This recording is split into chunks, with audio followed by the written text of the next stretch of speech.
warahmatullahi wabarakatuh. Perkenalkan, nama saya Marisa Ardila Putri, NIM 2119178. Baik, pada kesempatan kali ini saya akan mencoba mempresentasikan makalah dari kelompok kami. Yang A, model pembelajaran SQ3R. 1. Pengertian model pembelajaran SQ3R. SQ3R adalah singkatan dari Survey, Question, Write, Research, atau pertanyaan, membaca, menceritakan, atau meninjau. Metode SQ3R merupakan suatu sistem belajar yang terkenal secara luas yang mudah diadaptasikan dengan tugas-tugas membaca. SQ3R pada prinsip merupakan singkatan langkah-langkah mempelajari buku teks yang meliputi yang pertama, survei, yaitu memeriksa atau meneliti atau mengidentifikasi seluruh teks. Yang kedua, question, menyusun daftar pertanyaan yang sesuai dengan wacana.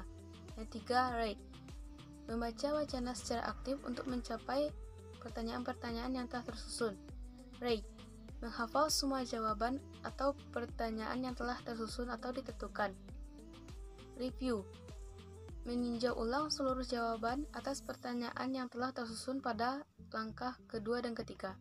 Berdasarkan penjelasan tersebut, maka dapat disimpulkan bahwa SQ3R adalah suatu metode membaca atau menemukan ide-ide pokok dan penundukannya serta membantu mengingatkan agar lebih tahan lama melalui 5 langkah kegiatan, yaitu survei, question, write, research, dan review. Yang kedua, tujuan model pembelajaran SQ3R untuk membantu para siswa mengembangkan suatu metode belajar dalam membaca dan mengingat tugas-tugas konkret. Area reading dan coordinate mengemukakan bahwa SQ3R menyajikan 4 tujuan, yakni untuk mengelistisasi pengetahuan sebelumnya, menyusun tujuan untuk membaca, memungkinkan para pembelajar untuk memonitor pemahaman mereka, dan memungkinkan para pembelajaran untuk menilai pemahaman mereka terhadap teks. Sedangkan Collegeboard menyebutkan bahwa SQ3R membantu menjadikan membaca bertujuan dan bermakna. Berdasarkan tujuan-tujuan tersebut, dapat disimpulkan bahwa kegiatan membaca dapat menggunakan metode SQ3R akan lebih efektif dan efisien serta memungkinkan memberi hasil yang maksimal. Langkah-langkah model pembelajaran SQ3R: yang pertama, guru perlu membantu dan mendorong siswa memeriksa atau meneliti secara singkat seluruh struk wacana. Tujuannya adalah agar siswa mengetahui panjangnya wacana, judul, subjudul, istilah kata-kata, yaitu bulk atau kata-kata yang paling penting. Kedua, guru memberi petunjuk atau contoh kepada siswa untuk menyusun pertanyaan-pertanyaan jelas, singkat, dan relevan dengan bagian-bagian teks yang telah ditandai pada langkah pertama. Yang ketiga, guru menyuruh siswa membaca secara aktif dalam rangka mencari jawaban atas pertanyaan-pertanyaan yang telah disusun. Dalam hal ini, membaca aktif juga berarti membaca yang difokuskan pada paragraf-paragraf yang diperkirakan mengandung jawaban-jawaban yang relevan dengan pertanyaan tadi. Keempat, guru menyuruh menyebutkan kembali jawaban pertanyaan yang telah tersusun. Latihan siswa untuk tidak membuka catatan jawaban pertanyaan berikut. Yang kelima, guru menyuruh siswa untuk meninjau ulang seluruh pertanyaan dan jawaban secara singkat. Siswa membaca kembali bagian materi untuk mengkonfirmasikan jawaban-jawaban sebelumnya. Baik, mungkin hanya sebagian materi bagian saya. Terima kasih. Assalamualaikum warahmatullahi wabarakatuh. Assalamualaikum warahmatullahi wabarakatuh.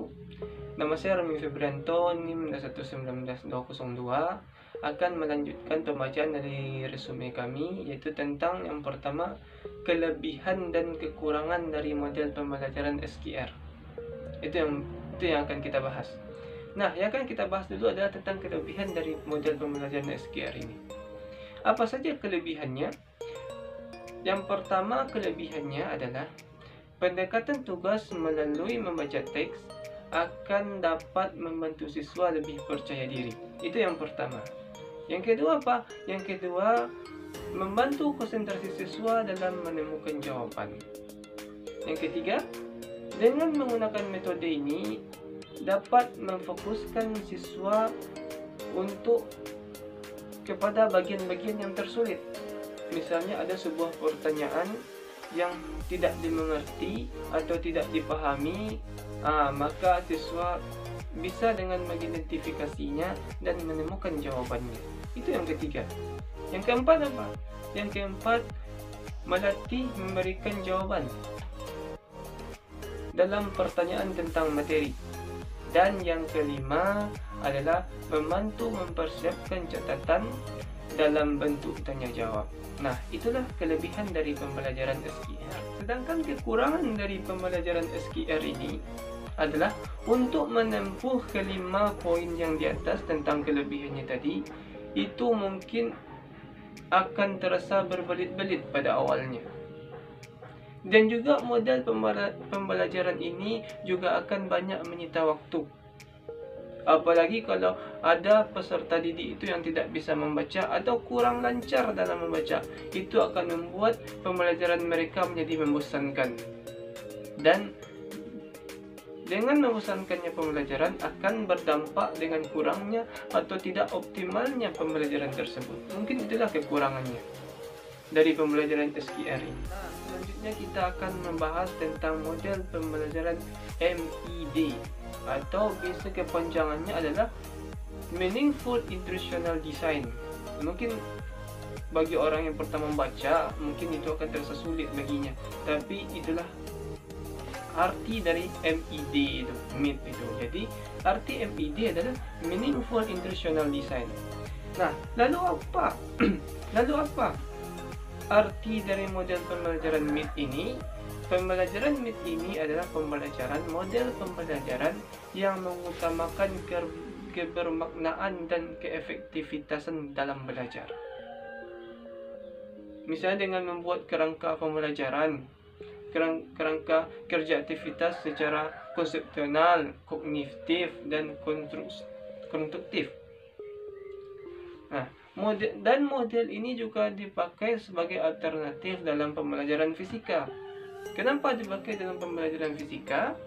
Karena jika model ini dipakai dalam pembelajaran fisika akan lebih bermakna dan akan lebih menarik untuk diikuti peserta didik.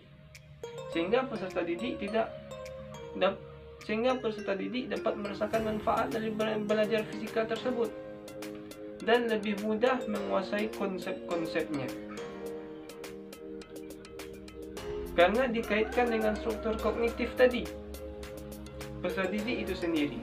Hal itu menunjukkan bahwa pembelajaran bermakna merupakan suatu proses yang dikaitkan dengan informasi baru pada konsep-konsep yang relevan yang terdapat dalam struktur kognitif siswa.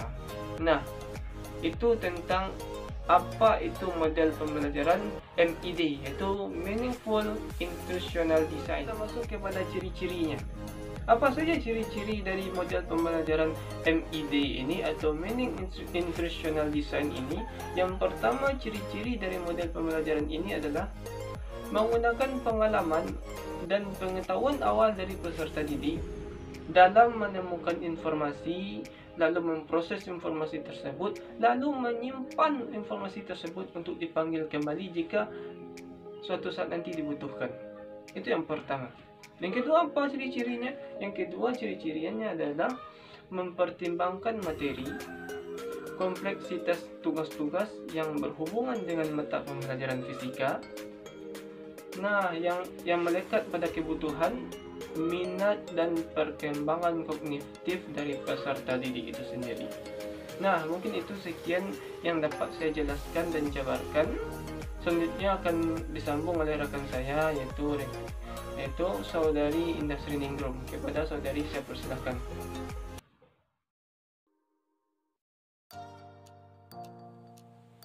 Baiklah, saya Indah Sri Ningrum, NIM 2119194 akan melanjutkan penjelasan dari saudara Romi Febrianto, yakni yang pembahasan yang ketiga, langkah-langkah model pembelajaran MIT.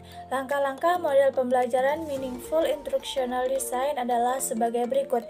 Yang A, lead in, dengan melakukan kegiatan yang terkait dengan pengalaman, analisis pengalaman, dan konsep ide dalam pembelajaran ini berhubungan dengan pengalaman atau peristiwa maupun fakta-fakta baru, kemudian menganalisis pengalaman tersebut dan menghubungkan ide-ide mereka dengan materi atau konsep baru.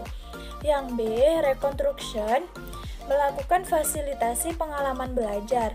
Konsep pembelajaran ini adalah menekankan kepada para peserta didik untuk menciptakan interpretasi mereka sendiri terhadap dunia informasi. Yang C, production, melalui apresiasi konsep materi pembelajaran yang telah disampaikan kemudian diapresiasi atau diaplikasikan ke dalam bentuk nyata. Selain itu juga membawa alur pembelajaran yang produktif sehingga peserta didik tidak hanya memahami secara konseptual tetapi dapat menciptakan hal baru dari konsep yang dipahami. Selanjutnya, pembahasan yang keempat, kelebihan dan kekurangan model pembelajaran MIT. Adapun kelebihan model pembelajaran MIT adalah sebagai berikut. Yang pertama, sebagai jembatan menghubungkan tentang apa yang sedang dipelajari peserta didik. Yang kedua, mampu membantu peserta didik untuk memahami bahan ajar secara lebih mudah. Yang ketiga, membantu peserta didik untuk mengembangkan pengertian dan pemahaman konsep secara lengkap. Yang keempat, membantu peserta didik membentuk atau mengubah diri dan mentransformasikan informasi baru. Yang kelima, informasi yang dipelajari secara bermakna lebih lama dapat diingat dan memudahkan proses belajar berikutnya untuk pelajaran materi yang mirip. Sedangkan kekurangan dari model pembelajaran MIT antara lain sebagai berikut. Yang pertama,